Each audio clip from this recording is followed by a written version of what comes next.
"Mama, my wife and I decided to move back in with you." Those were the exact words that came out of my son's mouth the moment I opened the door that Thursday afternoon. He didn't bother to ask if it was okay. He didn't give me any warning whatsoever. He just showed up with 2 huge suitcases, a backpack slung over his shoulder, and that oh-so-familiar smile he always wore when he needed something from me. Chloe was right behind him, sporting dark sunglasses, even though the sun was already starting to set, and she was eyeballing my house like she was inspecting every single nook and cranny, every wall, every little detail that she didn't approve of. I didn't say a single word right then and there. I just took a step back and let them waltz right in. But deep down inside, something that had been lying dormant for years started to bubble up with an unsettling feeling I couldn't just brush aside. I'm 70 years old, you know?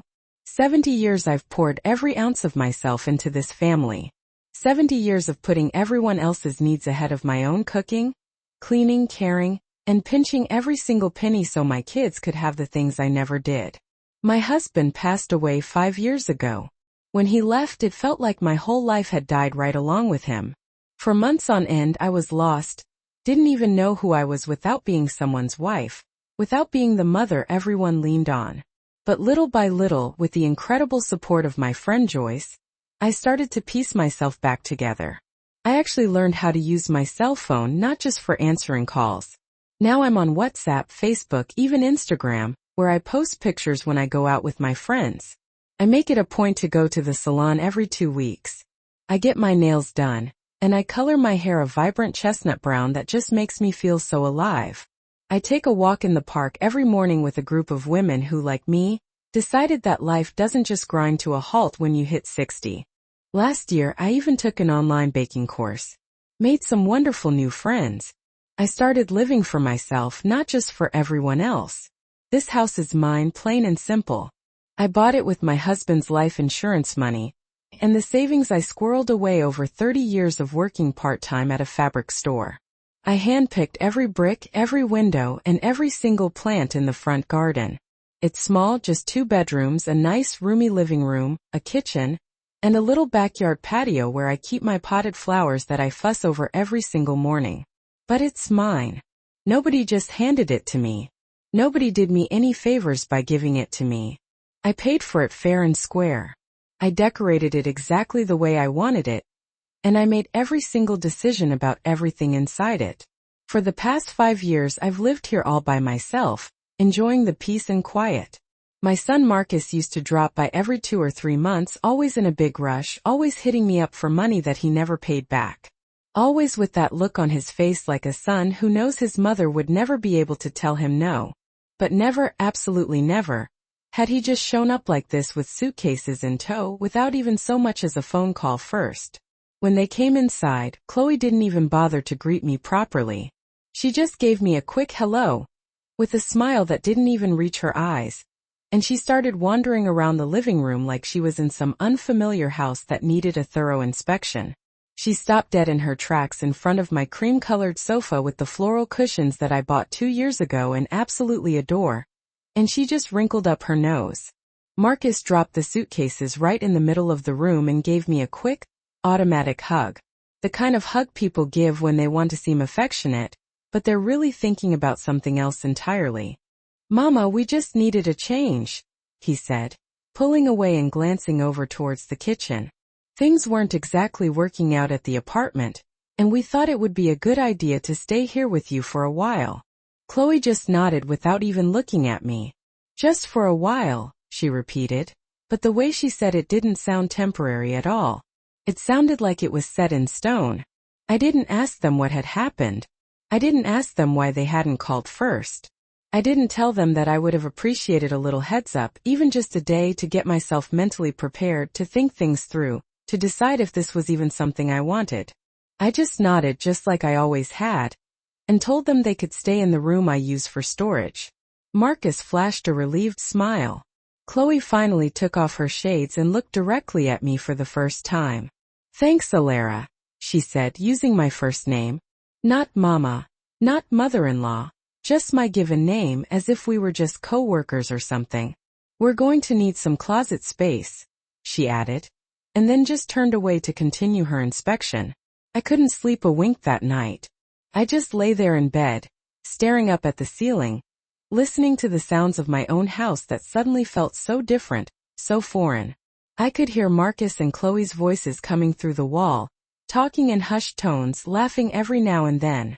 At one point I heard Chloe mention something about redoing the furniture, and Marcus chimed in saying that, yes, there were a lot of old things that were just useless now. They didn't actually say my name, but I felt like they were talking about me too, like I was just another item on the list of things that needed an upgrade. I got up, went to the kitchen, poured myself a glass of water, and just stood there in the dark, feeling something I hadn't felt in my own house since the day I bought it. I felt like an intruder. I felt uncomfortable, out of place. I felt so small. The next day I woke up early just like always. I took a shower, got dressed in a pair of jeans and a pink blouse I like, combed my hair, and headed out for my morning walk. Joyce was already waiting for me in the park with her coffee thermos, and that huge infectious smile she always has. "Layla, it's a miracle you actually made it here on time," she said, giving me a hug. "Usually, I'm the one doing the waiting." I told her everything as we walked. I told her that Marcus had just shown up out of the blue, that he'd brought Chloe along, and that they'd just moved in like they owned the place. Joyce stopped walking and looked at me with a serious expression. "And what did you say?" she asked. "Nothing," I replied. "I didn't say a thing." Joyce just shook her head. "Layla, that house is yours. You paid for it. You get to decide who lives there." I know, I said. But I just couldn't bring myself to say no to my own son. Joyce sighed deeply. "Honey, sometimes the problem isn't that we can't say no. The real problem is that nobody ever taught us that we even had the right to." I got back home 2 hours later. When I opened the door, the sight that greeted me just stopped me dead in my tracks. Chloe had rearranged my furniture. My cream-colored sofa was pushed up against a different wall. My floral cushions were all piled up in a corner. The coffee table where I always put my teacup and magazines was out on the patio. Marcus was hanging a huge painting on the main wall. Some modern piece with gray and black lines that I absolutely loathed. Chloe was standing right in the middle of the room with her hands on her hips, directing everything like she was some hotshot interior designer. "Oh, Layla, you're back," she said when she saw me. "We're just making a few little changes to freshen up the space a bit, make it feel more modern. Hope you don't mind." I looked at my cushions tossed over in the corner. I looked at my poor displaced sofa. I looked at that hideous painting Marcus was hanging on the wall where I had a family photo that I loved. Something inside me just wanted to scream. I wanted to tell them that this was my house, and that nobody had the right to move anything without even asking me. But I just smiled. That automatic smile that I perfected over decades, and said, "It's fine. Do whatever you need to do." Chloe smiled, looking all smug and satisfied, and went right back to barking out orders. The days just started to blur together, and my house just stopped feeling like my house. Every morning I woke up expecting to find something else changed, something else moved, something else that just didn't belong to me anymore. Chloe had taken over the kitchen completely. She moved my plates to cabinets that were way too high for me to reach, put her own expensive pots and pans where I used to keep mine. And every time I tried to cook something, she'd just magically appear with that half smile of hers and say, "Layla, let me handle this.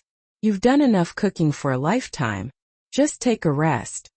It sounded considerate on the surface, but the tone was all wrong. It was like she was telling me that I was useless now, that my time in that kitchen was over. Marcus wasn't helping matters any. He spent most of the day sprawled out on the sofa, glued to his phone. Sometimes he'd head out and come back late. He never bothered to explain where he'd been. When I asked him if he was out job hunting, he'd just say, "Mama, I'm working on it. Don't you worry." But I was worried. I was worried because he wasn't paying for anything, wasn't helping with the bills, and every time I went to the grocery store, I noticed that my money was disappearing faster than usual. One afternoon, while Chloe was in the shower and Marcus was out, I took the opportunity to peek into the pantry. Almost everything I had bought the week before was completely gone. In its place were things that Chloe had brought. expensive brands that I never bought because I simply couldn't afford them. I opened the refrigerator and saw the exact same thing. Organic yogurts, imported cheeses, cold-pressed juices that cost 3 times the normal price. I felt a knot tightening in my stomach. I live on a modest pension and the money I've managed to save over the years. I just couldn't afford to keep up with these kinds of expenses. But when Chloe came out of the bathroom, breezing past the kitchen with her hair wrapped in a towel, I didn't say a single word. I just closed the refrigerator and went back to my room. That night, lying in bed trying to fall asleep, I heard voices again. They were coming from the living room. I got up slowly and crept towards my bedroom door without making a sound. Marcus and Chloe were talking. "Don't shout," Chloe was saying. "Your mother might hear us." Marcus mumbled something in response that I couldn't quite make out, but then Chloe spoke loud and clear, her voice sharp and biting. "This house is absolutely perfect for us. It's in a great neighborhood. It's a decent size, and the best part is that we're not paying any rent." I felt like all the air had been sucked out of my lungs. Marcus said something about me, something that sounded like, "But it's her house." Chloe chuckled softly. "For now," she said. "But think about it, Marcus. Your mother is 70 years old. She's not going to live forever. And when she passes, this house is going to be yours anyway. So why wait? We can start doing things our way right now." She's not going to say anything. She never says anything. I stood frozen behind the door, completely paralyzed. Chloe's words just kept echoing in my head, an unstoppable refrain. She's not going to live forever. We can do things our way. She won't say anything. She never says anything. Something just broke inside me. Something that had been holding me together for so many years. It wasn't just pain. It was clarity. It was the cold, hard, naked truth staring me right in the face with nowhere left to hide. My son hadn't come to visit me. He hadn't come to take care of me. He'd come to squat in my house, to wait for me to die, and to take everything that I had built without giving me a shred of respect. And I, as always, was just letting it happen. I went back to bed, but I couldn't sleep all night. I just lay there staring up at the ceiling, feeling my body trembling with a mixture of rage, sadness, and something else that I just couldn't quite put my finger on. I didn't cry. I'd learned a long time ago that tears don't really change anything. But I did make a decision that night, a quiet, cold, clear decision. I wasn't going to yell. I wasn't going to make a scene. And I definitely wasn't going to beg them to respect me. I was going to take action. I was going to take back my life, my house, and my dignity. And I was going to do it the only way that works with people who just don't understand words, with action. The next day, I got up just like usual, showered, got dressed, and had a cup of plain coffee because Chloe had finished all the bread and hadn't bothered to buy any more. I put on a crisp white blouse and my favorite jeans. I grabbed my purse and left the house without telling anyone where I was going. I walked 3 blocks to the office of attorney Lena Davis, a lawyer I had met the year before at a senior rights course I took at the community center. Lena was a woman in her 50s, direct, intelligent, with the kind of energy that tells you she won't be intimidated by anything or anyone. When I walked into her office, she looked up from her computer and smiled. "Layla, what a surprise. Is everything okay?" "No," I replied, settling into the chair across from her desk. "Nothing is okay. And I really need your help." I told her everything. Every single detail. Marcus's unannounced arrival, Chloe's invasion, the changes to my house, the conversation I had overheard the night before. Lena listened without interrupting, taking notes every now and then and nodding her head. When I finished, she placed her pen on the desk and looked me straight in the eyes. "Layla, is the deed to your house in your name?" "Yes," I replied. "Everything is in my name. My husband left everything to me in his will." "Good," Lena said. "That's the first thing we needed to confirm. Now, have you signed any documents lately? Any power of attorney, any authorization, anything that Marcus or Chloe might have asked you to sign?" I shook my head. "No, nothing like that." Lena breathed a sigh of relief. "Perfect. Then legally your house is still completely yours, and nobody can take it away from you. But we need to act quickly before they try to pull anything else. She explained everything calmly and clearly. She said that the first thing I had to do was secure my important documents. Deeds, birth certificates, bank papers. Everything had to be in a safe place where Marcus and Chloe couldn't get their hands on it. She also suggested changing my bank passwords, especially if Marcus knew any of them. Then she told me about something that I hadn't even considered. Cameras. Lena said, you need to document what's happening in your house. If they're making changes without your permission, if they're acting like they own the place, you need to have proof. You can buy small, discreet cameras that record everything. If this turns into a legal matter, those recordings are going to be absolutely crucial. I nodded, absorbing every single word. And after that? I asked. After that, Lena said, you're going to do something that I know is going to be hard for you, but it's absolutely necessary. You're going to confront them, but not with any screaming or drama. You're going to tell them calmly and firmly that they have to leave. And if they refuse to go peacefully, we're going to force them out legally, with a court order if necessary. I left Lena's office with a clear plan in my head and a strange feeling in my chest. It wasn't happiness. It wasn't exactly peace. It was determination. For 70 years I had let other people make all the decisions for me. Let other people take whatever they wanted from me without even asking. I had smiled when I wanted to scream. I had accepted things when I really wanted to refuse.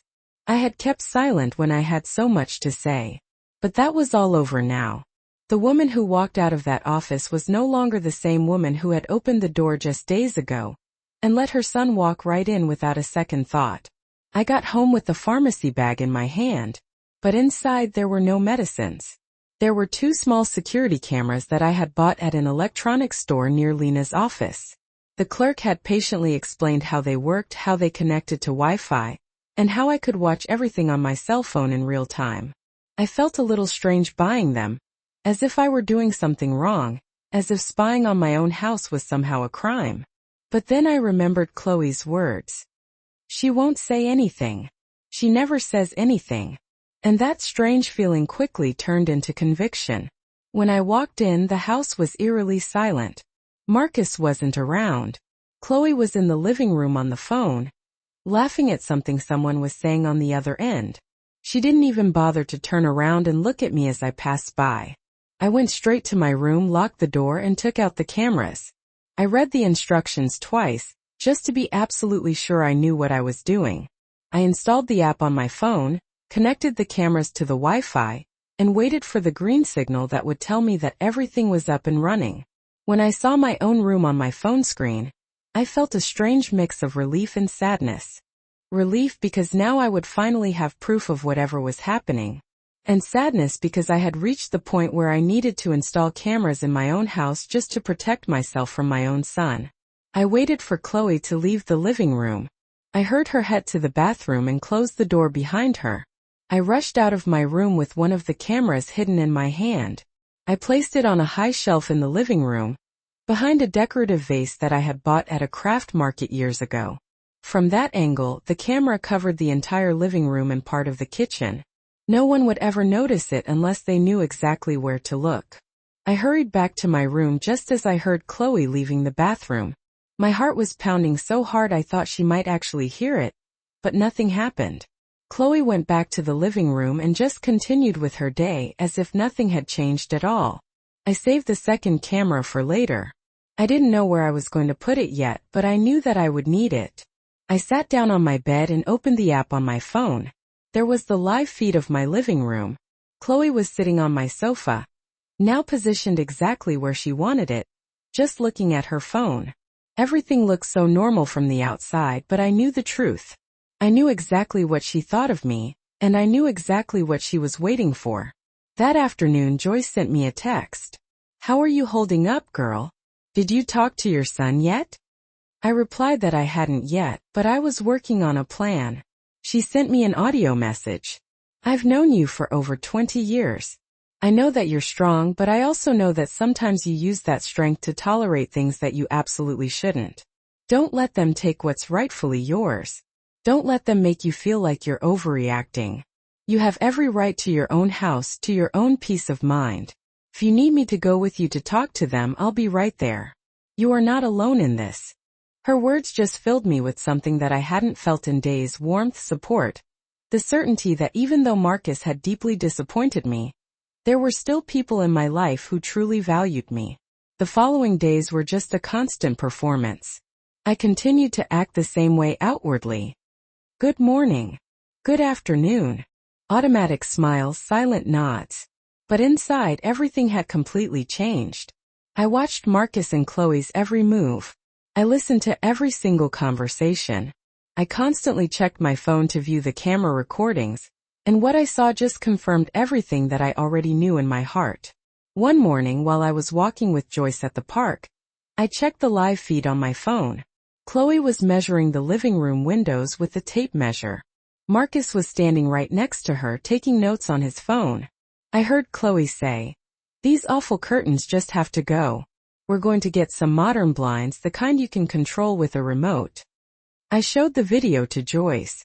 She just shook her head in utter disbelief. "Layla, this is beyond disrespectful. This is a full-blown invasion. They're redecorating your house as if it already belongs to them. You have to put a stop to this." "I know," I replied. "And I will, but not just yet. I need to gather more evidence. I need them to fully expose themselves." That afternoon, Chloe did something that just chilled me to the bone. She came home with a man that I didn't recognize at all, dressed in a business shirt and carrying a briefcase. She sat him down in my living room, offered him coffee that she made in my kitchen, and started showing him photos on her phone. I was in my room watching everything unfold on the camera with the volume turned down low, but loud enough for me to hear what they were saying.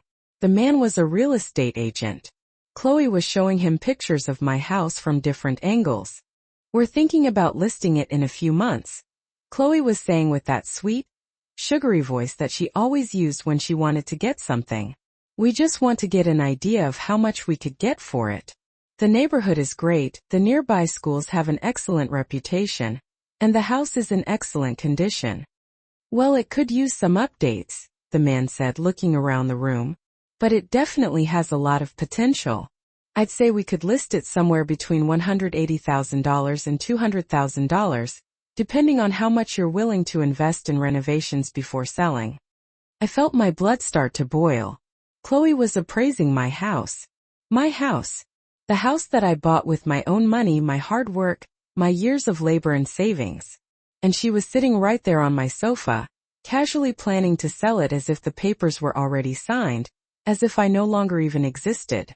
The agent handed her a business card and told her to call him when they were ready to move forward. As soon as the door closed behind him, Chloe picked up her phone and called someone. "Did you talk to the appraiser?" Marcus asked from the other end of the line. "Yes," Chloe replied. "He said we could get up to $200,000 if we make a few key improvements. With that money we could buy something even better, something bigger in a newer area." "And what about my mother?" Marcus asked. Chloe sighed as if the question was a complete annoyance to her. "Marcus, we've already talked about this. Your mother will be just fine. There are some very nice senior living residences for people her age. Places where she'll be well looked after, where she'll have plenty of company, where she won't have to worry about a thing. It'll actually be better for her too. You know that." Marcus was quiet for a moment. Then he said, "Yeah, you're right. It's best for everyone." I immediately saved the video. I saved it with the date, the time, and every single word that they had said. Lena had told me that I needed proof. Well, now I had it. Clear, direct, undeniable proof that my own son and daughter-in-law were actively planning to take my house, sell it out from under me, and stick me in a senior living facility without even bothering to consult me, without caring what I wanted, without even acknowledging that this house was the only thing that I had left after a lifetime of sacrifice. I didn't have dinner with them that night. I told them that I wasn't feeling well, and that I was going to go lie down and rest. I closed my bedroom door and sat down on my bed with my phone clutched tightly in my hand. I sent the video to Lena. She replied within minutes. "Layla, this is gold. With this, we can easily prove intent to commit fraud and elder abuse. Are you ready to take action? I replied, yes. I was more ready than I had ever been. That's been the strangest period in my entire life. 3 more days went by, and I kept playing dumb like I had no clue about their schemes, hadn't overheard their conversations, and didn't have recordings of every single word they said when they thought I wasn't around. I kept up my routine, getting up early, making my coffee, going for my walk, and coming back to a house that felt less and less like home every single day. Chloe had brought in more stuff. New throw pillows, new artwork, even a super modern floor lamp for the living room corner that probably cost more than I spend on groceries in a month. Marcus was still jobless, still not contributing a thing, still spending his days lounging on the couch or disappearing without a word. One afternoon, while I was in my room sorting important papers into a folder, planning to take them over to Joyce's house for safekeeping, I heard voices getting louder in the living room. Chloe and Marcus were in the middle of a fight. I quickly opened the camera app on my phone and cranked up the volume. Marcus, we've been here for almost 3 weeks, and you haven't done anything you promised, Chloe was saying, in a tone I'd never heard her use before. You were supposed to talk to your mother about the house.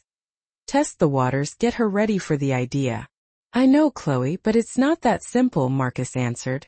She's my mom, you know? I can't just waltz in and tell her we want to sell her house. Of course you can, Chloe cut in. You just need to find the right way to say it. Tell her it's for her own good. That a house that big is too much for her to handle alone. That she'd be better off in a nice assisted living place. Make her think it was her idea. Marcus sighed heavily. I don't know if that's going to work, he said. You don't know her like I do. When she gets an idea in her head, she's as stubborn as they come. Chloe laughed, but there wasn't any kindness in it. Marcus, your mother is 70 years old. She's spent her whole life doing what other people told her to do. She's been the obedient wife, the sacrificing mother, the woman who never says no. She's not going to start changing now. You just need to put a little pressure on her. Make her feel guilty if you have to. Remind her of everything you've done for her, even if it's not entirely true. People in her generation practically run on guilt. Marcus went quiet. I sat there on my bed, clutching my phone so hard my knuckles turned white. To hear my own son stay silent while his wife described me as a manipulative old woman, as someone who didn't have a will of my own, as nothing more than an obstacle to be moved around with the right words, it was worse than any insult aimed directly at me. Fine, Marcus finally said. I'll talk to her tomorrow. Perfect, Chloe responded, and then she added, and Marcus, when you talk to her, remember this isn't just for us, it's for you too. That house is worth a fortune. It's your inheritance. Why wait until she's gone to enjoy it? We can sell it now, buy something better, and everyone wins. Even her, because she'll have everything paid for in a fancy retirement place. Marcus mumbled something I couldn't quite make out, but I could tell from his tone that he'd completely caved. I saved the video. Another one for the collection. More evidence of who they really were. I couldn't sleep again that night. But this time it wasn't just sadness keeping me awake.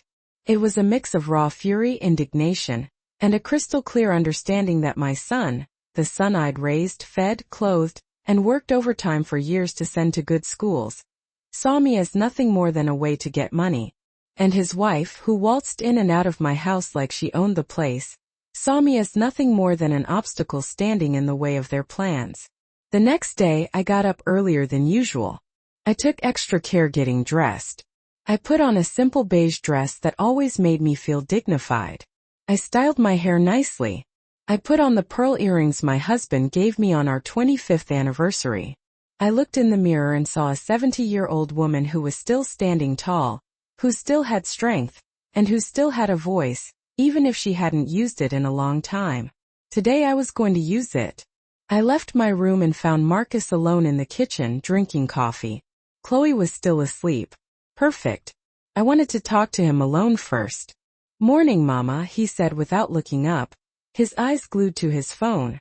I poured myself a cup of coffee and sat down across from him at the small kitchen table.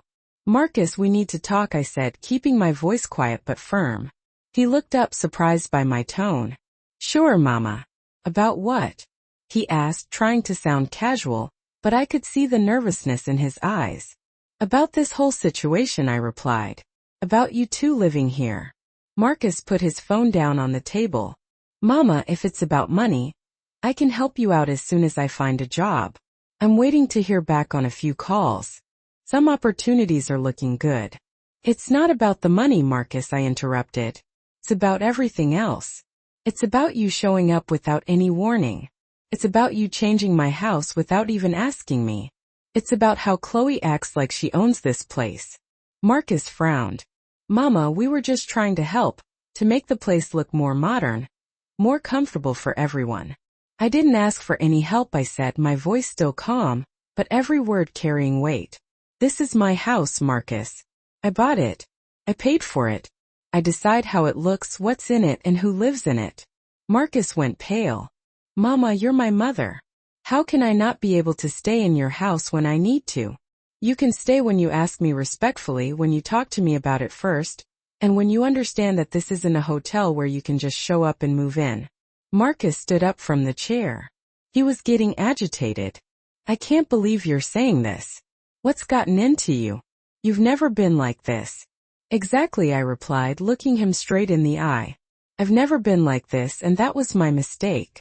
My mistake was letting everyone walk all over me with my time, with my things, with my life. But that's over, Marcus. Chloe appeared in the kitchen doorway at that moment, still in her pajamas, her hair a mess. What's going on in here? She asked, sounding annoyed. Marcus looked at her like he was pleading for help. My mother is saying she doesn't want us here. Chloe looked at me with an expression that was supposed to look surprised, but was really just annoyance. Ella, are you serious? After everything Marcus has done for you, this is how you repay him? I stared at her without blinking. What exactly has Marcus done for me, Chloe? Visiting me every 3 months, asking to borrow money he never pays back, showing up at my house unannounced and treating it like it's his? Enlighten me, please. Chloe opened her mouth to answer, but I stopped her. No, wait. Let me tell you what I do know. I know you brought a property appraiser to my house. I know you're planning to sell it. I know you're already thinking about putting me in a retirement home without even asking me. I know everything, Chloe. Everything. The silence that followed was deafening. Marcus froze. Chloe stared at me with wide eyes, trying to figure out how I could possibly know all of that.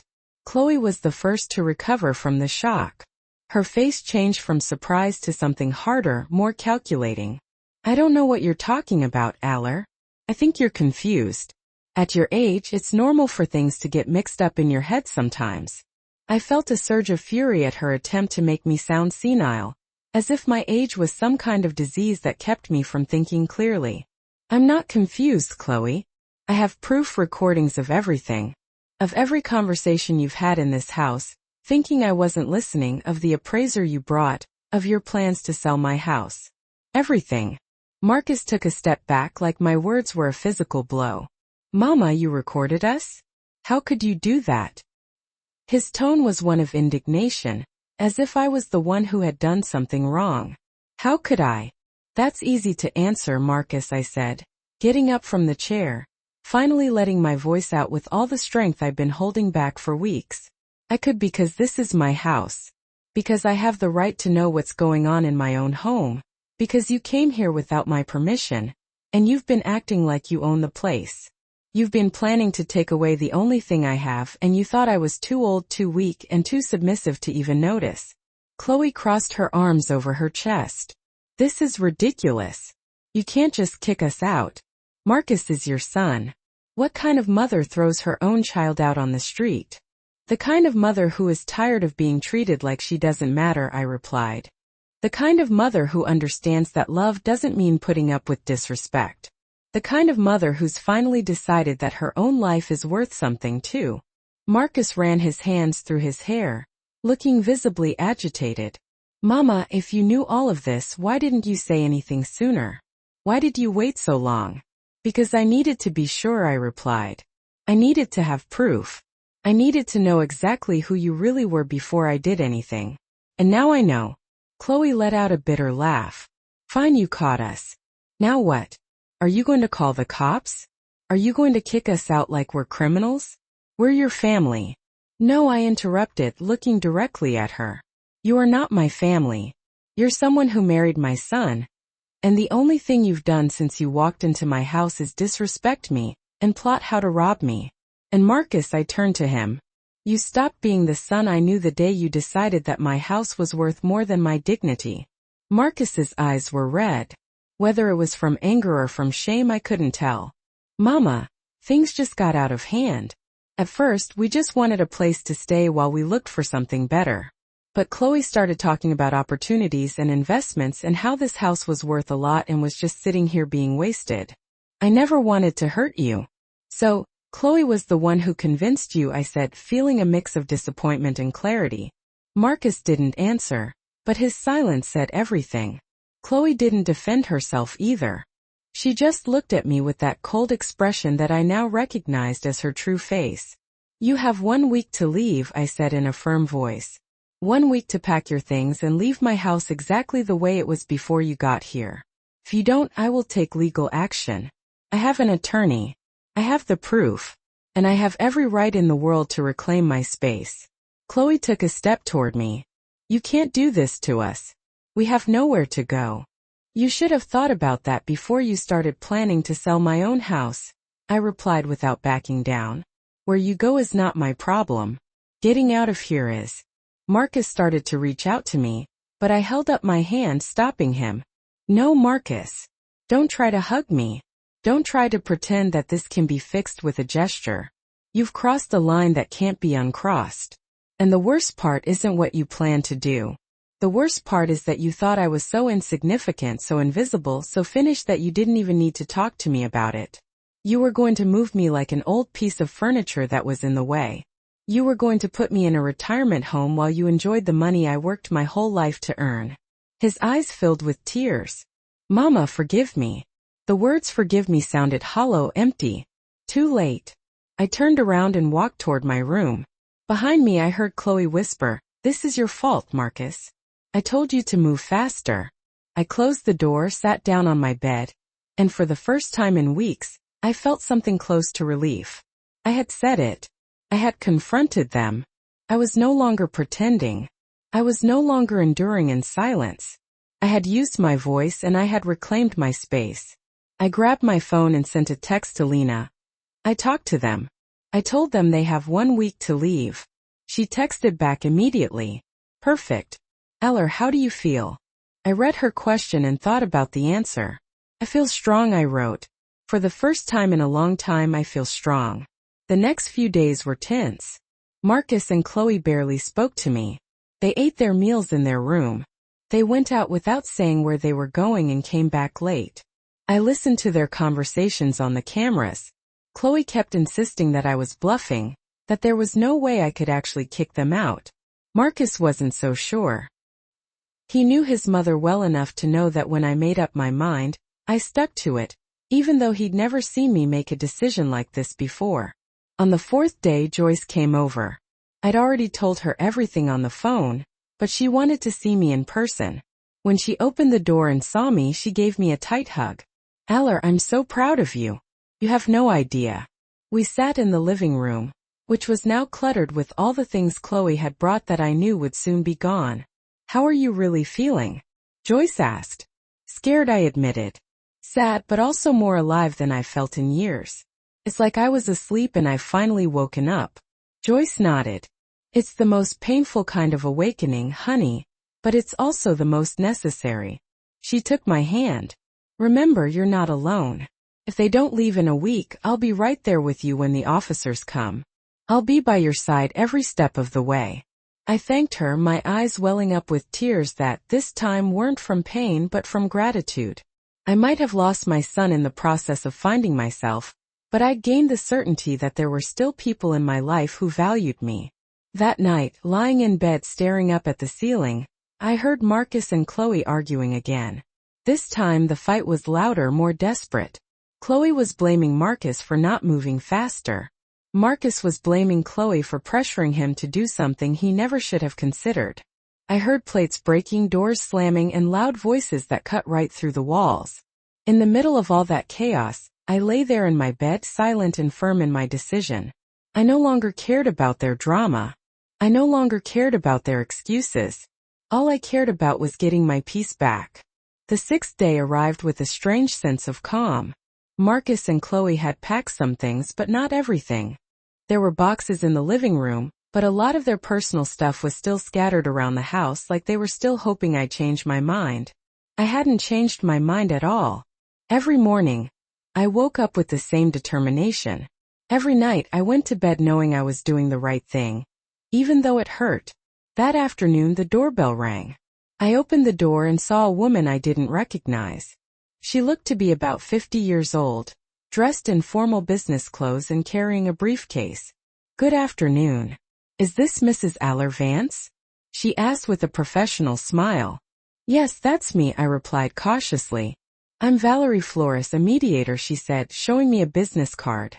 "I'm here on behalf of your son Marcus. He hired me to speak with you about a possible family mediation." I felt my stomach drop. My son had hired a lawyer without even telling me. I let her in because I wanted to know exactly what Marcus was planning. We sat down in the living room. Chloe and Marcus came out of their room when they heard voices. The mediator opened her briefcase and pulled out some documents. "Mrs. Vance, I understand there's a complicated situation in this house. Your son explained that you want him and his wife to leave, but they believe there are legal aspects that need to be considered." "Legal aspects?" I repeated, feeling the rage start to build up in my throat. "This is my house. It's in my name. There are no legal aspects to consider." The mediator nodded with that condescending smile some professionals have when they think they're dealing with someone who doesn't understand. "I understand your position, ma'am. However, your son argues that he's been living here, that he's made improvements to the property, and that, according to certain tenant laws, he has certain rights that can't be ignored." I stared at her, completely unable to believe what I was hearing. "Marcus is not my tenant. Marcus is my son who showed up unannounced and without my explicit permission to stay indefinitely." The mediator pulled out more papers. "Your son has also mentioned that you've been acting erratically lately, that there are concerns about your capacity to make important decisions. He suggests that maybe it would be appropriate to consider a power of attorney that would allow him to assist you with financial and property matters." At that moment I knew exactly what was going on. Marcus and Chloe had taken things to a whole new level. They didn't just want my house. Now they wanted to declare me incompetent so they could legally control everything. I got up from the sofa. "Mediator Flores, I appreciate you coming, but this conversation is over. I am not signing any power of attorney. I am not considering any mediation. And I suggest you thoroughly investigate who hired you before you continue to represent him, because my son is trying to take my property through lies." The mediator frowned. "Mrs. Vance, I understand you're upset, but you need to understand that these are serious matters that require proper legal attention." "I have my own attorney," I replied, "and she has proof of everything Marcus and his wife have been planning. So, I recommend you leave my house right now." Marcus stood up. "Mama, we're just trying to protect you from yourself. You're not thinking straight. You're making decisions that are going to leave you all alone." I looked at my son, and for the first time I saw with complete clarity who he really was. He wasn't the boy I'd raised, not the young man who graduated from college. He was a middle-aged man who decided that the easiest way to get what he wanted was to manipulate his own mother. "Marcus," I said with a calm that surprised even me, "the only impulsive thing I did was let you into my house without question. Everything else has been calculated, thought out, and documented. And if you keep going down this road, the only thing you're going to accomplish is that I will never want to see you again." Mediator Flores quickly gathered her papers, looking uncomfortable. "Mrs. Vance, I'll take my leave, but I'll leave you my card in case you change your mind." "I will not change my mind," I replied, walking her to the door. "And I suggest you tell my son that tomorrow is the deadline I gave them. If they're not out of my house by 6 o'clock in the evening, I'm going to proceed with the authorities." The lawyer left without another word. I closed the door and turned to Marcus and Chloe. "You're desperate," I said. So desperate that you're already trying to have me declared incompetent. But it's not going to work. I am not a senile old woman you can manipulate.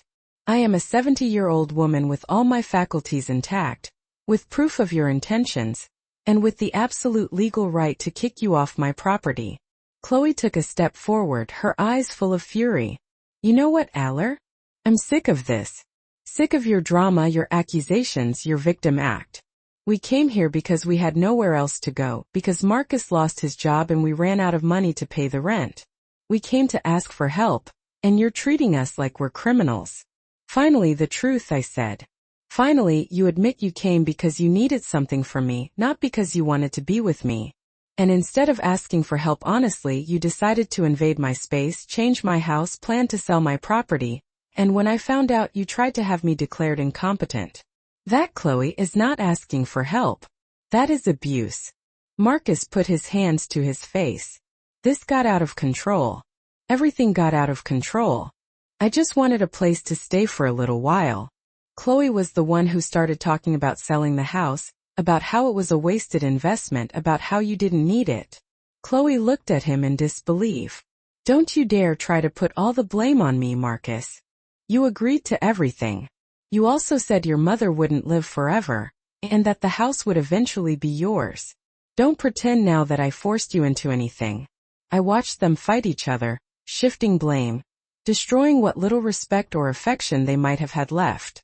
And in the middle of their chaos I stood firm, feeling a clarity I hadn't felt in decades. Enough, I said, raising my voice. I don't care whose idea it was. I don't care who convinced whom. What I care about is that tomorrow at 6 o'clock in the evening, both of you are out of my house with all of your things. If you're not, at 6:01 I'm calling the authorities. I have everything I need to prove that you're here against my will, that you've attempted to take my property, and that you've tried to have me declared incompetent to control my assets. Don't you dare test me. I went up to my room and locked the door. My hands were shaking, not from fear but from pure adrenaline. I grabbed my phone and called Lena.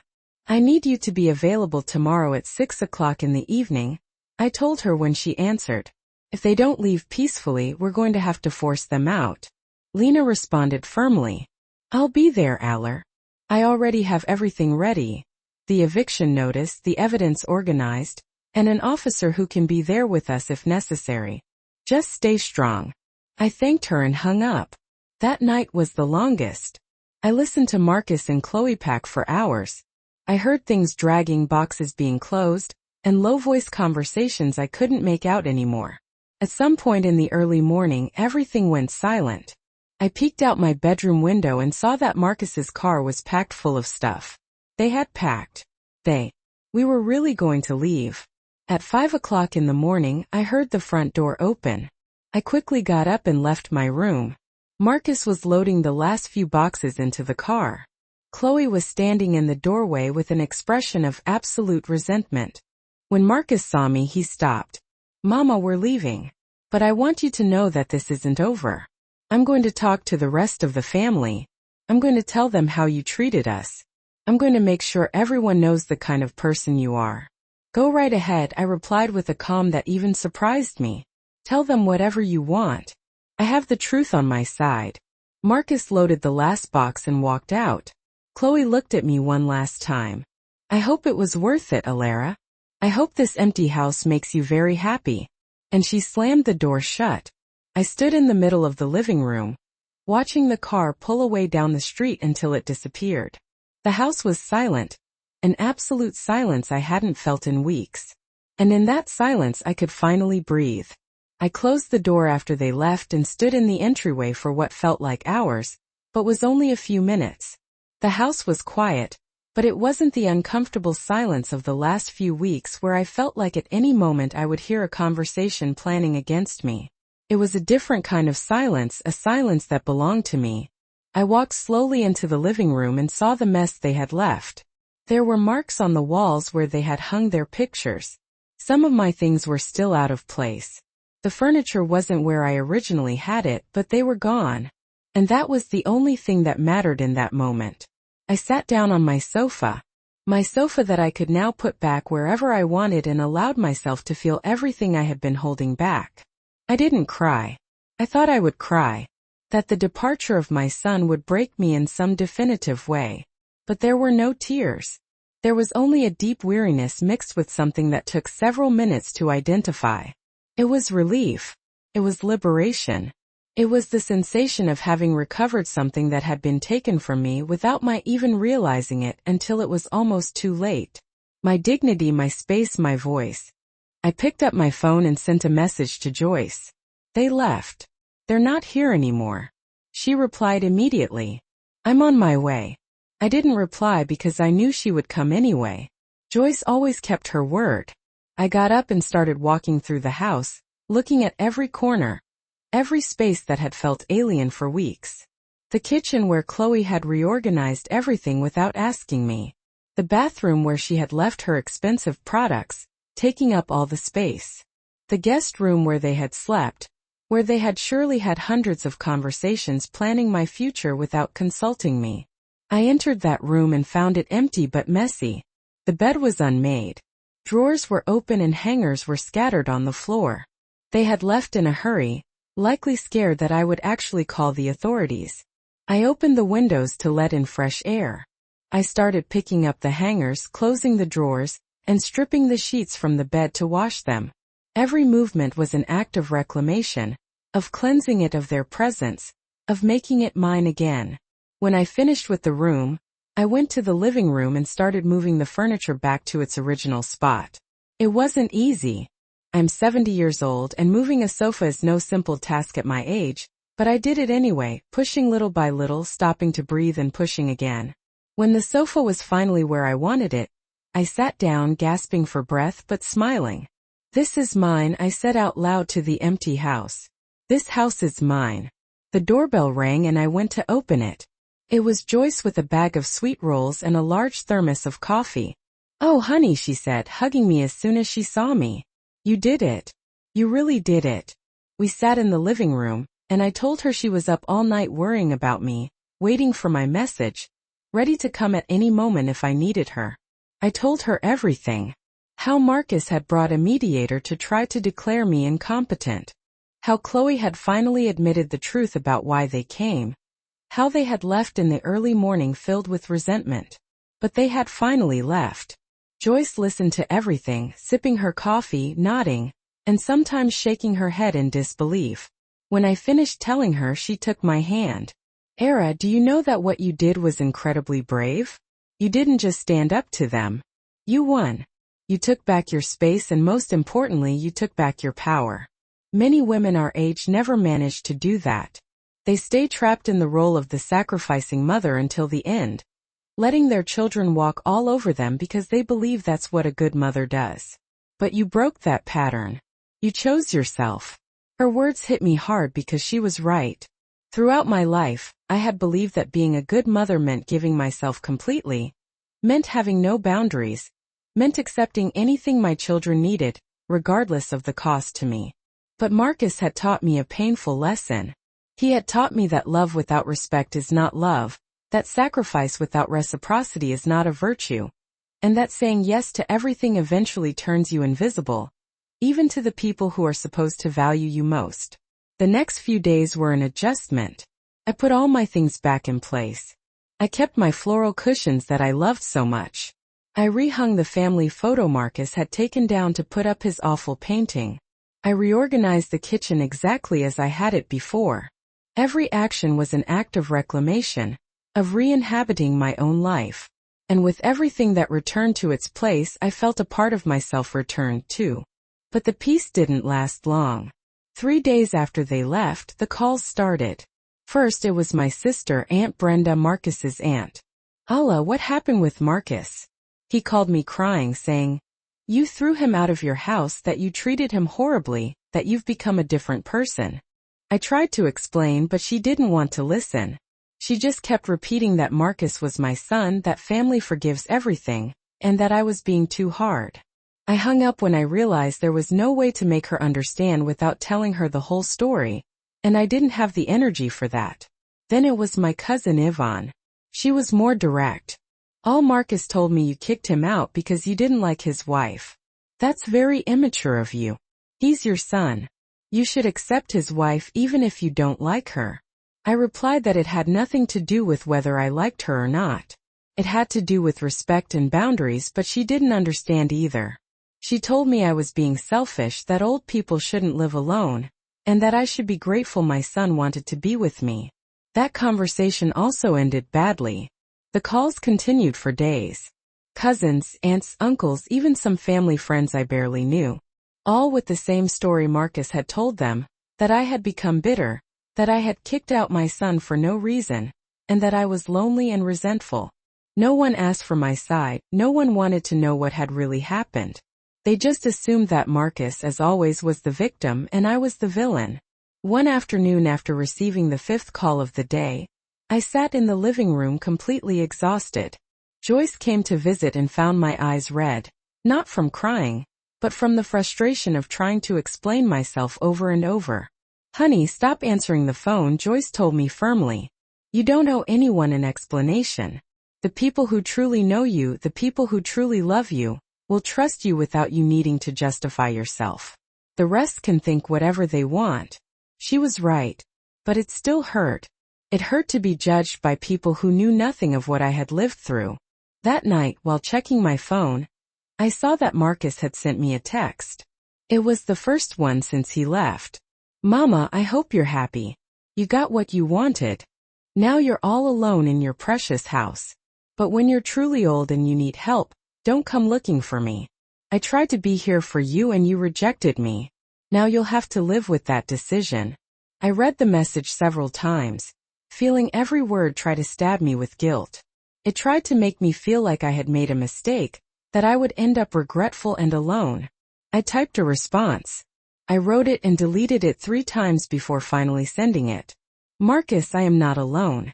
I am at peace. There is a big difference. You didn't try to be here for me. You tried to take what is mine. And when I stopped you, you are now punishing me by saying you won't be there when I need you. But son, the truth is I needed you during these weeks and you weren't there. I needed respect. I needed consideration. And I needed you to see me as a person and not an obstacle.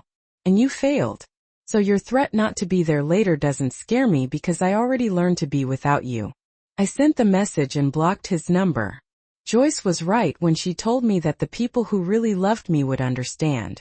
2 days later, I received a video call from my granddaughter Paige. Not Marcus's wife, but the daughter of my other son, Elias, who lived in another state. "Grandma, what happened with Uncle Marcus? He's sending me messages saying awful things about you." I told her everything, every detail, without hiding anything. I showed her some of the videos I had recorded. I explained how I felt, what had happened, and why I made the decision I did. Paige listened without interrupting. When I finished, she had tears in her eyes. "Grandma, I am so sorry. I'm sorry you had to go through that, and I'm sorry Uncle Marcus turned out to be that kind of person. But I am proud of you. So proud that you didn't let them." Her words healed me more than she could ever imagine. Elias, my other son, called me too. "Mom, Marcus told me his version, but I know my brother. I know how he is. If you made that decision, I know you had your reasons. Are you okay? Do you need anything?" I told him I was fine, better than I had been in a long time. He told me that if I ever needed anything, he was 1 call away. I slept peacefully that night for the first time since this whole ordeal began. 2 weeks passed since Marcus and Chloe left, and life was starting to feel like mine again. I had returned to my regular routine. I walked in the mornings with Joyce and the group of friends from the park. I went to the salon every 2 weeks. I drank my coffee in the living room without feeling like someone was judging me or planning something behind my back. The house was quiet, but it was a silence that filled me instead of emptying me. However, something told me this wasn't over yet. I knew Marcus well enough to know he wouldn't give up so easily. And I was right. One Thursday afternoon, while I was watering the plants on the patio, the doorbell rang. I opened the door and found 3 people. Marcus, Chloe, and my older sister, Aunt Brenda. Not the lawyer they had brought before, but my sister, the person in the family everyone went to when there were problems because she had always been the mediator, the peacemaker. Era, my sister said softly. We need to talk, all three of us as a family. I have nothing to talk about with them, I replied without moving from the doorway. Era, please, my sister insisted. Marcus called me devastated. He told me he made mistakes, that he regrets it, and that he wants to fix things with you. Give him a chance to explain. I was tempted to close the door, but a part of me wanted to hear what they were going to say, what new strategy they had prepared to try to convince me. I let them in. We sat in the living room, Marcus and Chloe on the sofa, my sister in one of the single armchairs, and me in the other. There was a long, uncomfortable silence. Finally, Marcus spoke. Mama, I came to ask for your forgiveness. I messed up. I let Chloe get to me. Let the financial situation get to me and let desperation take over. But I never wanted to hurt you. You're my mama and I love you. Chloe nodded beside him. I apologize too. I came into your house with the wrong mindset. I was stressed about our situation and didn't think about how all of this was affecting you. I listened to their words and felt nothing. No rage, no sadness, not even satisfaction, just emptiness, because their apologies sounded exactly like all the other times Marcus had asked for my forgiveness throughout his life. Empty, automatic, said because it was what was expected, not because they truly meant what they were saying. My sister intervened. Look, I know what happened was hard. Marcus told me everything. He told me about the appraiser, about the plans they had. And yes, it was wrong. Very wrong. But he's your son and children make mistakes. Don't you think he deserves a second chance? A second chance? I repeated, looking directly at her. Brenda, Marcus has had second, third, and fourth chances his whole life. Every time he asked to borrow money and never paid me back. Every time he promised he would change and never did. Every time he only showed up at my house when he needed something. This isn't the first time he's failed me. This is just the time I finally got tired of allowing it. My sister sighed. Layla, but kicking him out just like that. Essentially leaving him and his wife on the street. Don't you think you were too harsh? I didn't leave them on the street, I replied in a firm voice. I gave them 1 week to leave, a full week for them to find a place to get organized, and it wasn't just like that. It was after discovering they planned to sell my house, put me in a residence without consulting me, and when that didn't work, tried to declare me incompetent to control my assets. So no, Brenda. I don't think I was too harsh. I think I was exactly as harsh as I needed to be to protect myself. Marcus leaned forward, his hands clasped. Mama, I understand your anger. I do, but we are desperate. I lost my job 6 months ago. We haven't been able to pay the rent. We're living in a horrible rented room with no space, barely scraping by on what Chloe makes cleaning houses. I came to you because you're my mother. Because I thought you could help us. And yes, maybe I handled everything wrong, but it was because I was scared, because I didn't know what else to do. His words were designed to generate pity, to make me feel guilty for having stability while they suffered. But I had fallen into that trap too many times.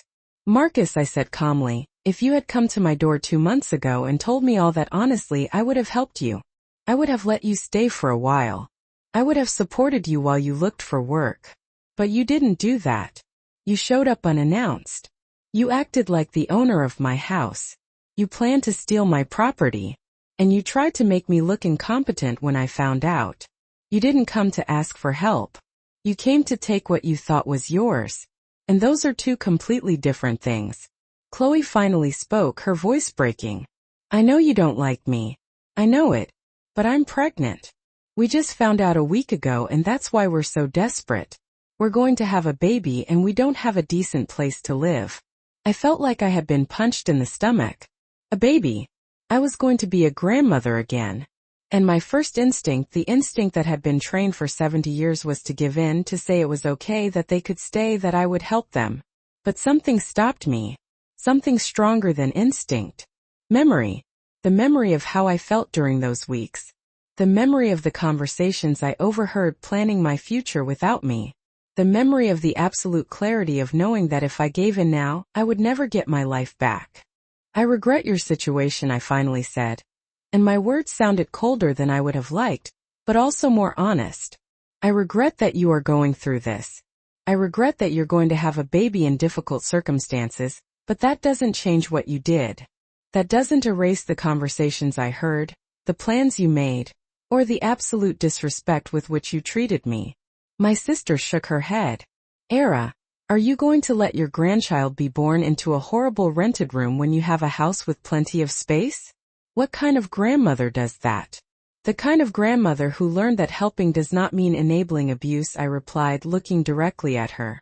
"The kind of grandmother who understands that if I let you come back now, it will only be worse because now you'll use the baby as a tool to stay. You'll say you can't leave because the baby is too small. You'll say you need my help with the baby. And little by little, I'll become invisible in my own house again. But this time I won't be able to do anything because a child is involved. I won't fall for that." Marcus stood up.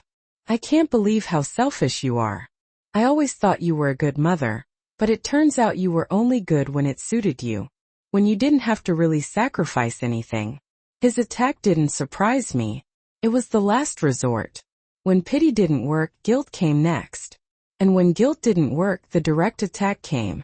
I stood up too. "I was a good mother for 50 years, Marcus. I raised you. I fed you. I worked to give you an education. And I supported you in every decision you made.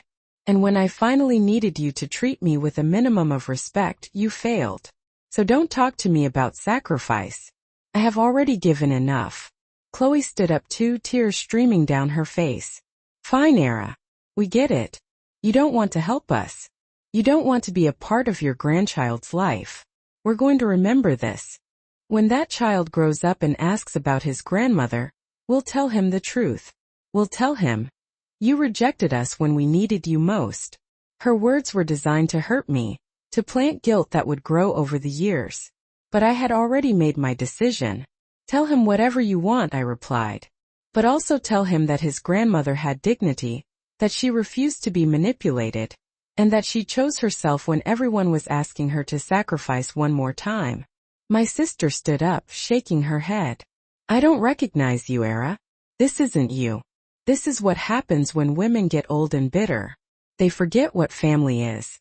I looked at my sister, the woman who had been by my side through so many moments in my life, and I realized she would never understand because she was still the woman I used to be. The woman who believed her value lay in how much she could give, how much she could endure, how much she could sacrifice. And maybe that worked for her, but it no longer worked for me. The three of them left without saying anything else. I closed the door behind them and stood in the silence of my house. I didn't cry. I didn't regret it. I just breathed. I took a deep breath, feeling the weight of the decision I had just made. Knowing I had likely lost my son forever. Knowing my family would judge me for this for years. But also knowing I had chosen correctly. I had chosen me. The months that followed were a period of adjustment, learning, and discovering who I was without the constant burden of having to please everyone. The first few weeks were the hardest. There were moments when I looked at my phone, expecting a message from Marcus that never came. There were nights when I wondered if I had been too harsh, if I had crossed a line I shouldn't have. But then I remembered the conversations I overheard, the plans they made, the way they looked at me as if I were an old piece of furniture that needed to be moved, and the doubt vanished. Joyce became my anchor during those months. She came to visit 2 or 3 times a week. We drank coffee in the living room, walked in the park, and went to the movies when there was a film that caught our eye. One afternoon, as we sat on my patio watching the sunset, she told me something I'll never forget. "Era, my mother sacrificed herself for my brothers her whole life. One of them was an alcoholic. Another could never hold down a job. And my mother was always there rescuing them, giving them money, giving them a place to live. And you know what happened in the end? When she got sick, when she needed help, none of them were there because they never learned to value her. They only learned to use her. You didn't make that mistake. You stopped yourself in time." Her words helped me see my decision from another perspective. I hadn't rejected my son. I had rejected the abuse. I had set boundaries that I should have set years ago. And even though it hurt, even though guilt tried to sneak into my thoughts every now and then, I knew I had done the right thing. One day, 3 months after Marcus left, I received a call from Elias, my other son. "Mom, I need to tell you something. Marcus called me yesterday. He's asking to borrow money. He says he's in a really difficult situation that they're having. We really were going to leave." At 5 in the morning, the sound of the front door swinging open jolted me awake. I wasted no time getting out of bed and stepping out of my room. Marcus was in the process of loading the last of the boxes into their car. Chloe was planted in the doorway, a look of utter resentment etched across her face. The moment Marcus spotted me, he froze. "Mom, we're leaving now. But just so you know, this isn't the end of it. I plan on talking to everyone else in the family. I'm going to lay out exactly how you've treated us. I'm making sure that everyone finds out the kind of person you really are." "Be my guest," I said with a surprising amount of composure. "Tell them whatever you feel like. I've got the truth on my side, remember?" Marcus heaved the last box into the car, and then headed out. Chloe gave me one final lingering look. "I sure hope this was all worth it to you, Layla. I hope living in this empty house makes you incredibly happy." With that, she slammed the door with a bang.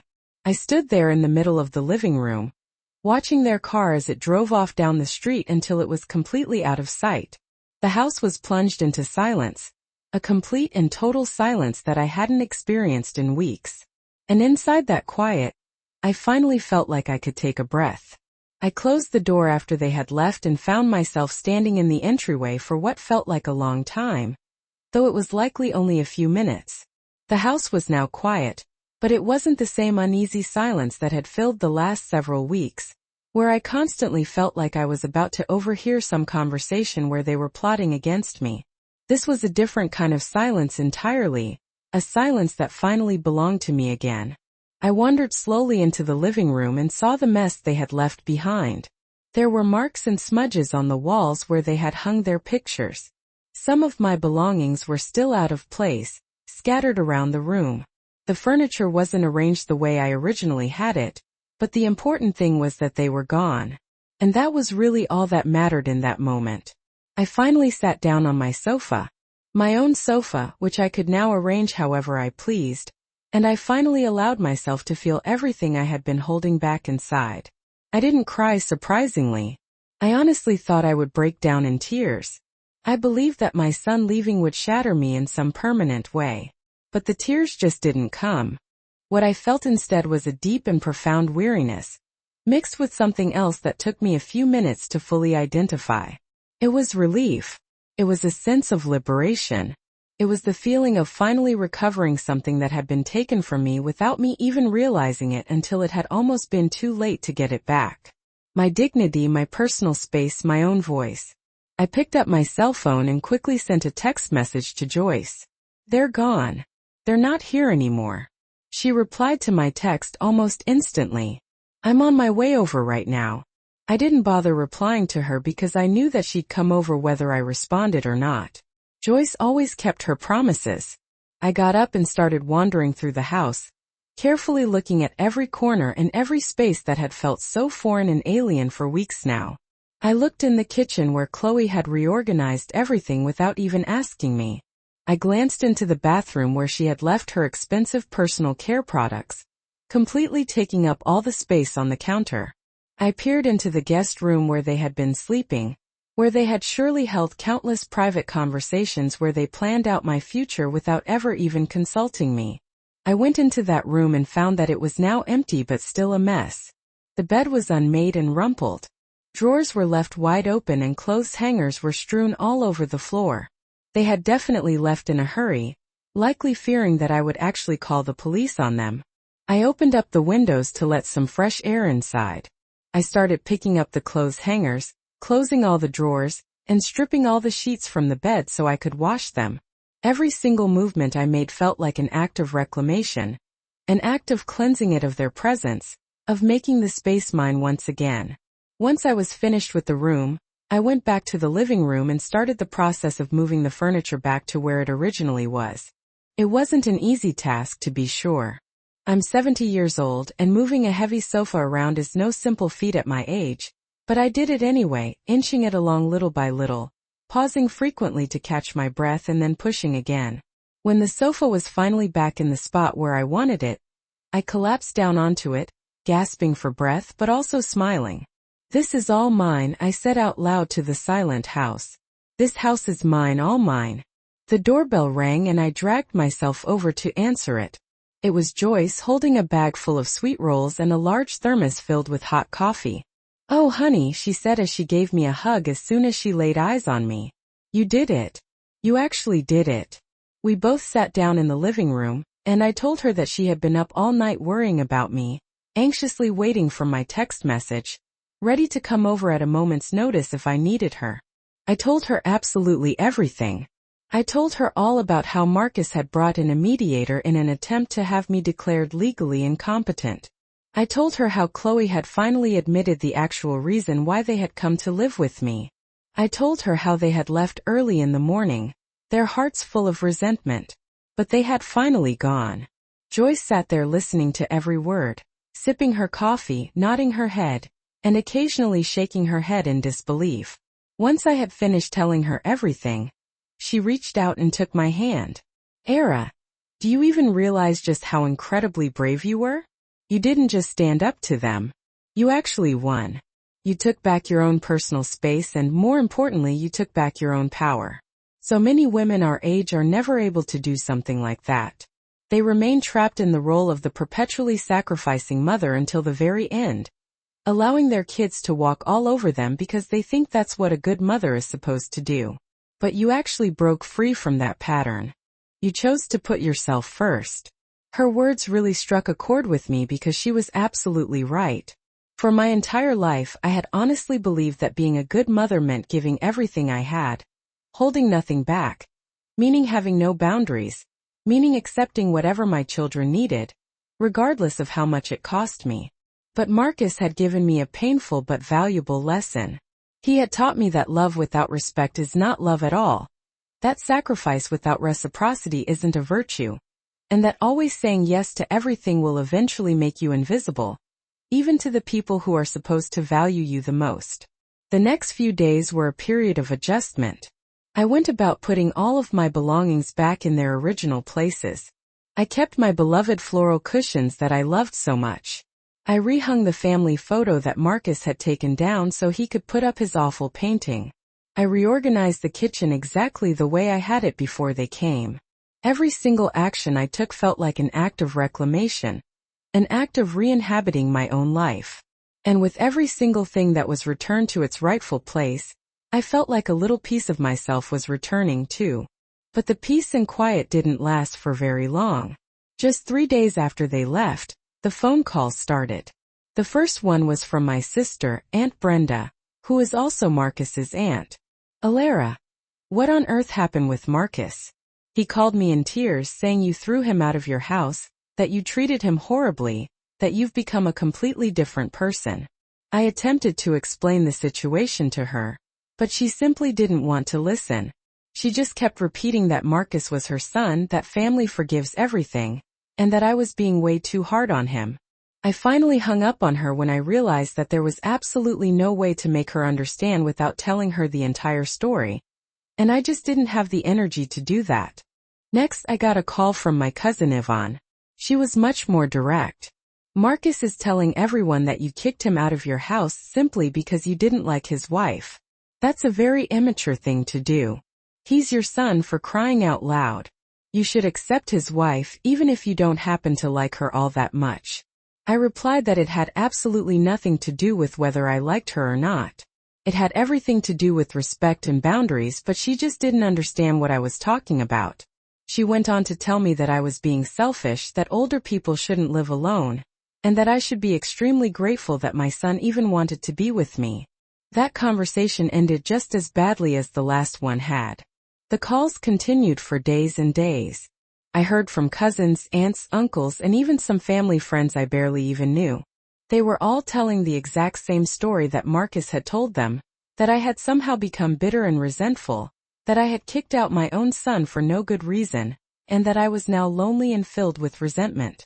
Not a single person bothered to ask for my side of the story, and nobody wanted to know what had actually happened. They simply assumed that Marcus, as always, was the poor victim, and that I was the villain in this scenario. One afternoon, after I had received the fifth phone call of the day, I sat down in my living room, completely and utterly exhausted. Joyce came over to visit and saw that my eyes were red, not from crying, but from the intense frustration of having to explain myself over and over again. "Honey, just stop answering the phone," Joyce told me firmly. "You don't owe a single person an explanation. The people who truly know you and the people who truly love you will trust you without you needing to justify yourself to them. The rest of them can just think whatever they want." She was absolutely right. But it still hurt nonetheless. It hurt to be judged so harshly by people who had absolutely no idea about everything that I had been through. Later that night, while I was checking my cell phone, I saw that Marcus had sent me a text message. It was the very first one that I had received from him since he had left. "Mom, I hope you're happy now. You finally got exactly what you wanted. Now you're all alone in your precious house. But when you're really old and you end up needing help, don't even bother coming to look for me. I tried to be here for you and you flat out rejected me. Now you'll just have to live with that decision." I reread the text message several times, feeling every single word attempt to stab me with guilt. It was designed to make me feel like I had made a terrible mistake, and that I would end up regretting it and being all alone. I started to type out a response. I wrote it and then deleted it 3 different times before I finally sent it off. "Marcus, I'm not alone. I'm at peace.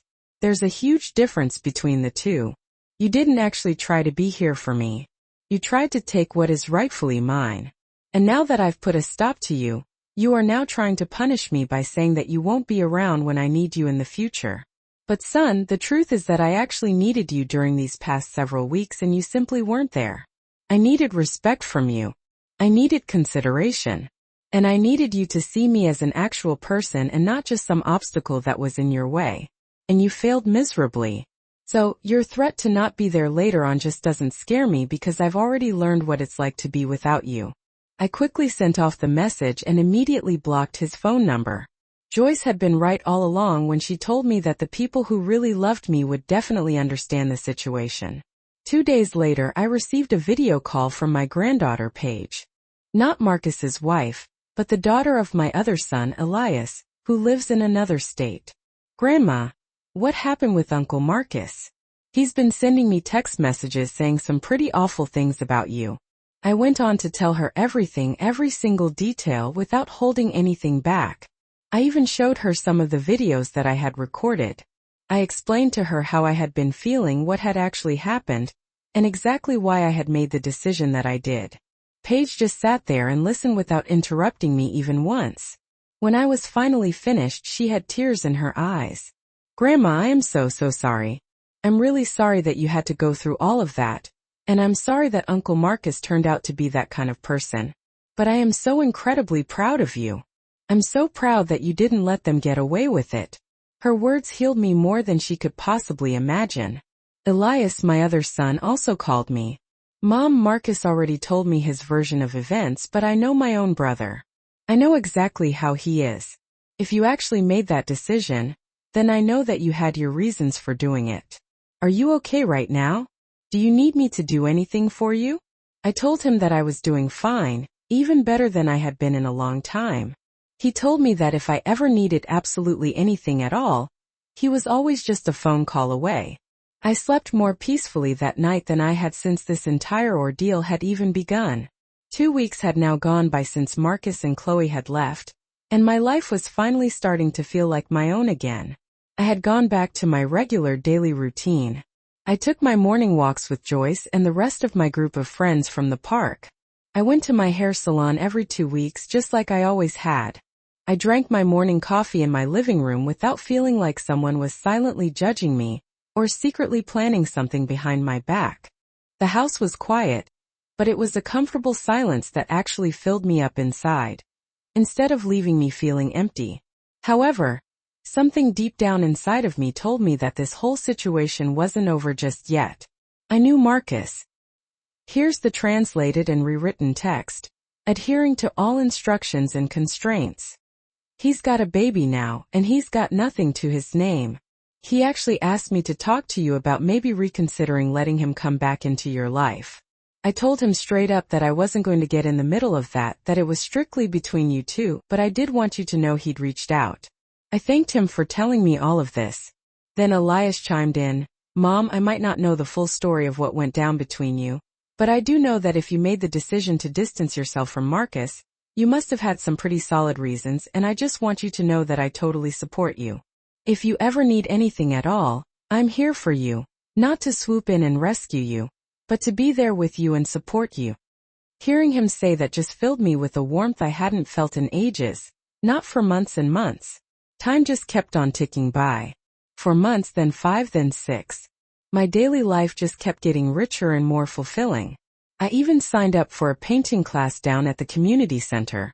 I discovered that I actually had a knack for landscapes, that I could just lose myself for hours with a paintbrush in my hand, not thinking about a single thing except for the colors and the shapes. I made some new friends in that class too, women who were around my age, and who were also in the process of rediscovering who they were after having spent so many years being just wives, just mothers, just caregivers to everyone else. One of those women, Layla Metz, different last name than my friend but the same first letter, became a really close confidant. She had actually gone through something kind of similar with her own daughter. She told me that her daughter had tried to get her declared incompetent and put in a home so she could take her house, had even falsified documents, and had almost succeeded in doing it. But Layla fought back hard, hired herself a good lawyer, regained complete control of all of her assets, and now she'd gone 5 whole years without even speaking to her daughter. I don't regret a single day of it, she told me one afternoon while we were painting together. Because I learned that a mother's love doesn't mean just letting them walk all over you and destroy you. It means loving yourself enough to not allow yourself to be abused. Not even by your own children, no matter what. About 7 months after everything had happened on a Saturday morning, I was just getting ready to go to the hair salon, and the doorbell rang. I went and opened the door, and there was this young woman standing there that I didn't recognize at all. She was holding a baby that was wrapped up in a blue blanket. Mrs. Vance, she asked me in a timid voice. I'm Chloe's cousin. She asked me to come and speak with you about something. I felt my heart start to race a mile a minute. Chloe, is she okay? And what about the baby? The girl just nodded her head. Yes, they're both fine. The baby was born about a month ago. It's a little boy. His name is Mateo. Chloe wanted you to meet him, but she was just too afraid to come here in person herself. I just looked at the baby there in her arms. He was so small and just perfect, completely innocent of all the things that had gone on. I felt this pang in my chest, this mix of tenderness and sadness, but I really tried not to give in to it. I really appreciate you coming all the way here, I told the girl gently. But I just can't receive the baby if it means opening up a door that I really need to keep closed for my own good. Please tell Chloe that I wish her nothing but the best, that I hope they're both doing well, and that they take really good care of Mateo, but I'm just not ready to have any contact with them at all. Maybe someday in the future, but definitely not today. The girl nodded her head, like she completely understood. Chloe said that you would probably say something like that. She just really wanted to try. She gave me her phone number in case you ever changed your mind in the future. I closed the door and just stood there behind it, my hands actually shaking. There was a grandchild. There was a baby with my own blood running through his veins that I had just refused to even meet. Guilt tried to just drown me in that moment. It tried to tell me that I was a horrible grandmother, a completely heartless person. But then I really thought about everything that had happened. I thought about all of the conversations, all of the plans they had made, and all of the attempts they had made to take my house right out from under me. And I knew that if I opened up that door now, if I let the baby be the excuse that they needed to reconnect with me, everything would eventually just go right back to the way it was before. Marcus and Chloe would just use that child as a tool to try and manipulate me, to make me feel obligated to help them out, to give them money, to let them come back and live here. And I would end up right back where I had started from. I called Joyce right away and told her everything that had just happened. She came right over as quickly as she could. She found me just sitting there in the living room, staring off into space. Honey, she said to me as she sat down right beside me, I know that this really hurts. I know that refusing to even meet your own grandson just goes against absolutely everything that you were ever taught about what a grandmother should be. But you didn't reject the baby himself. What you rejected was the abuse that they were trying to put you through. And those were two completely different things entirely. If Marcus and Chloe truly wanted you to meet your grandson, they would come here themselves to see you. They would come with respect, with real apologies, and with genuine intentions to actually repair the relationship that they had broken with you. But sending someone else over here with the baby is just another form of manipulation. It puts all of the blame right on you without them having to do any of the actual work of changing their behavior. She was right as always, and her words gave me all the strength I needed to just move forward. The months just continued to pass by, and it had been a full year since Marcus and Chloe had left. My life had just completely transformed into something new. I was no longer the woman who just opened the door to anyone without even questioning it. I was no longer the woman who just said yes to everything for fear of being seen as a bad mother, a bad grandmother, or just a bad person in general. I had finally learned that saying no was actually an act of self-love, that setting boundaries was not being selfish, and that my own life, my own peace, and my own dignity mattered just as much as anyone else's. Then one Sunday afternoon, I was out on my patio, painting a mountain landscape, and the phone rang. It was a number that I didn't even recognize. I answered it cautiously. "Mama." It was Marcus calling. His voice sounded so different, softer, and just more tired than I remembered. I didn't say a single thing. I just waited to hear what he had to say. "Mama, I know that I don't really have the right to even call you. I know that I messed everything up between us so badly. I just wanted to tell you that you were right about absolutely everything. Chloe and I actually separated a couple of months ago now. She left with the baby to go and live with her mother. I'm living all alone, working at a gas station, just trying to remake my life into something better. And every single day I just think about everything that I did to you, how I treated you, and I'm just so ashamed of myself." I still didn't say anything at all. I just continued to listen to him. "I'm not calling to ask you to forgive me for what I did," he continued. "I'm not calling to ask you for absolutely anything at all. I just wanted you to know that I'm sorry for everything, that I finally understand why you did what you did. And even though it really hurt me a lot at the time, I realize now that I really needed that reality check. I needed to face all of the consequences of my actions. Thank you, Mama. Thank you for not just letting me walk all over you." And then he just hung up the phone. I just sat there with the phone still in my hand for a really long time. I didn't feel any kind of triumph at all. I didn't feel the satisfaction that Marcus finally understood everything. I only felt this profound sense of calm, a real certainty that I had done the absolute right thing. Even when it was the hardest thing I had ever done, even when everyone was judging me, even when it hurt me so much that I really thought that I wouldn't be able to survive it. I just looked around at my house, my space, my life, all organized exactly the way I wanted it to be. The plants that I had sown were growing so strong. The pictures that I had painted were hanging on the walls. The photos of all of my friends were in the digital frame that Joyce had given me. My phone was just full of messages from my walking group, my painting class, and Elias and Paige, all asking me how I was doing. I was definitely not alone at all. I was finally at peace. And that peace had cost me the highest price I could ever imagine paying. It had cost me my son, at least for the time being. It had cost me the approval of my family. It had cost me the image of the perfect grandmother that I had always wanted to project to the world. But it had also given me something that was so much more valuable than all of those things combined. It had given me myself back. I just got up from the chair, took a really deep breath of the fresh evening air, and went right back to my painting. The landscape was almost completely finished now. Green mountains under a clear blue sky. And in the bottom corner, using small, careful brush strokes, I wrote something that I had never written on any of my works before. My name, Aravance, 71 years old and finally free. Finally, after all of these years, I was the one who was finally deciding who I wanted to care for. And that person was me.